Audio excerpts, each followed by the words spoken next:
If you're doing keto but still struggling with cravings, low energy, or slow weight loss, the problem may not be keto itself. It may be what you're eating on keto. The ketogenic diet is not just about cutting carbs. It's about choosing foods that lower insulin, heal mitochondria, support brain health, and keep you in fat burning mode. Today, I'm going to walk you through 20 of the most powerful foods you can eat on a ketogenic diet, explain why the science supports them, and show you how to actually use them in daily life without complicated recipes or confusion. Let's start. For decades, eggs were blamed for heart disease, obesity, and high cholesterol, and millions of people removed them from their plates out of fear, not science. But what if I told you that removing eggs may have been one of the biggest nutritional mistakes of modern history? Because eggs are not just food, they are biological instructions. And when insulin resistance, brain fog, fatigue, and stubborn fat refuse to leave, the humble egg may be one of the most powerful tools your body has been missing. An egg contains every single nutrient required to build life from a single cell, which means when you eat an egg, you are not just eating protein or fat, you are consuming a complete biochemical survival kit designed by nature itself. The yolk alone contains choline, a nutrient so critical for brain health that low levels are associated with memory loss, fatty liver disease, and impaired nerve signaling. And yet, over 90% of adults are deficient without even knowing it.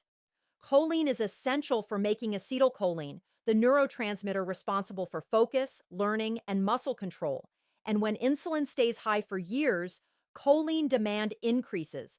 But most diets remove eggs while increasing sugar, creating the perfect storm for cognitive decline.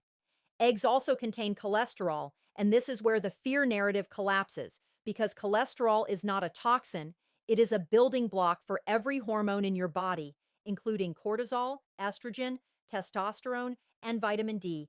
And when cholesterol intake drops, hormone imbalance follows. The brain itself is nearly 60% fat, and cholesterol is a major structural component, which explains why studies repeatedly show that dietary cholesterol does not raise heart disease risk in healthy individuals, but insulin resistance does. Eggs barely raise insulin, which is the real villain behind fat storage and metabolic damage because insulin tells your body to store energy, and when insulin remains elevated, fat burning shuts off completely. When you eat eggs, insulin stays low, glucagon rises, and the body shifts into repair mode instead of storage mode, and that metabolic switch is the foundation of ketosis. Each egg also contains lutein and zeaxanthin, antioxidants that concentrate in the retina and protect your eyes from oxidative stress, blue light damage, and age-related macular degeneration, conditions that rise sharply in populations consuming high carbohydrate diets. Then there is the protein quality, because eggs provide all essential amino acids in ratios nearly identical to human muscle tissue, which means they stimulate muscle repair without overstimulating insulin, something protein powders and processed bars fail to do. And here's the shocking part most people never hear. Removing egg yolks is far more dangerous than eating whole eggs because the yolk contains fat-soluble vitamins A, D, E, and K, which cannot be absorbed without fat. And low levels of these vitamins are linked to weakened immunity, bone loss, depression, and cardiovascular dysfunction.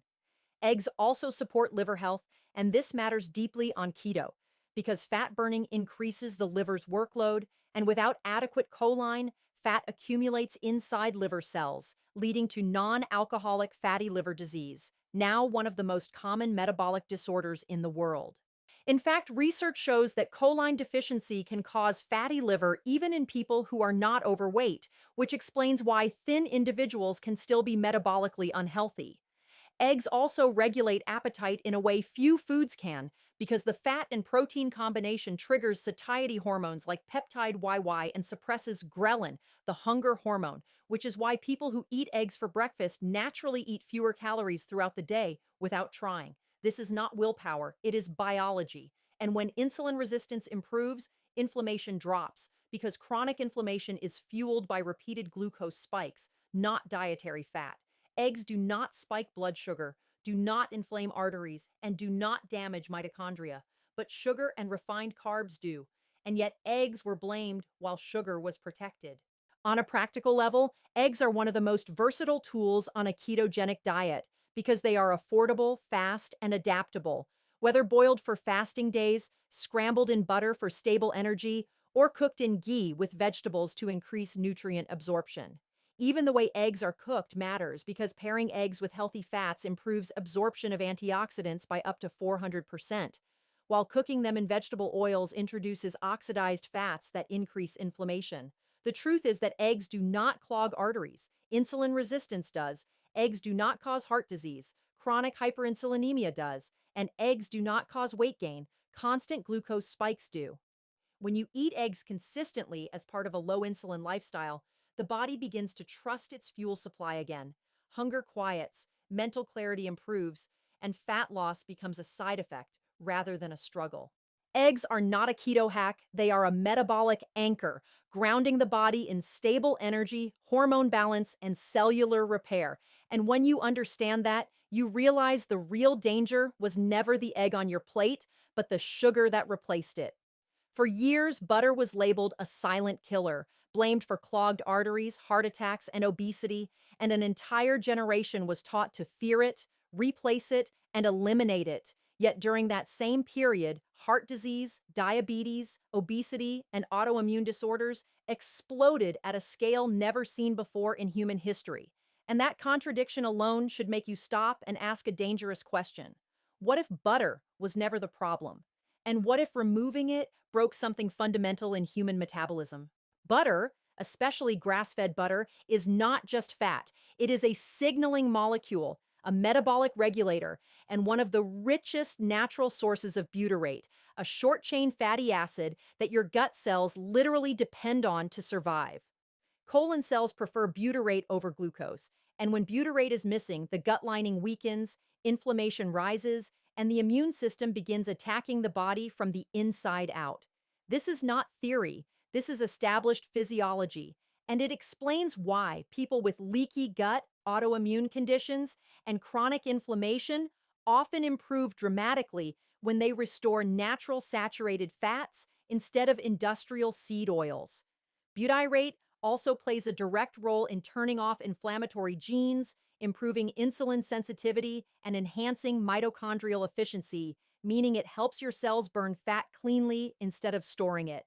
Grass-fed butter contains significantly higher levels of butyrate than grain-fed butter because the cow's diet directly changes the fat profile, and this is where quality matters more than quantity. Butter also contains conjugated linoleic acid, or CLA, a fatty acid shown in multiple studies to reduce fat mass, improve lean muscle retention, and protect against insulin resistance, yet CLA is almost entirely absent in low-fat and processed dairy products. Then there is vitamin K2, one of the most overlooked nutrients in modern diets, which plays a critical role in directing calcium to the bones instead of the arteries. And deficiency in K2 is strongly linked to arterial calcification, osteoporosis, and cardiovascular disease.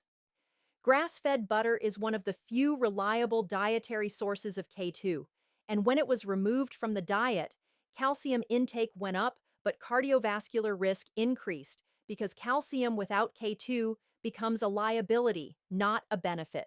Butter also supports hormone production because cholesterol and saturated fat are required to build steroid hormones.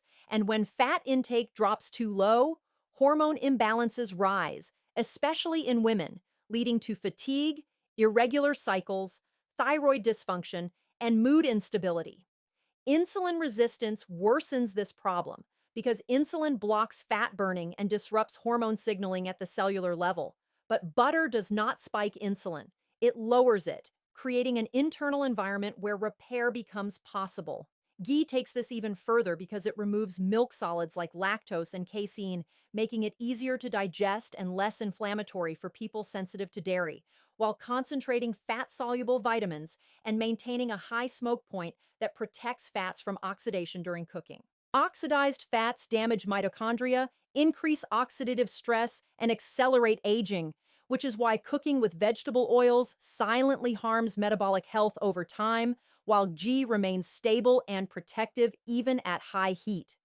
This stability matters because mitochondrial damage is now understood to be a root cause of insulin resistance, neurodegeneration, and chronic fatigue, and the type of fat you cook with directly determines whether you are healing or harming your cells.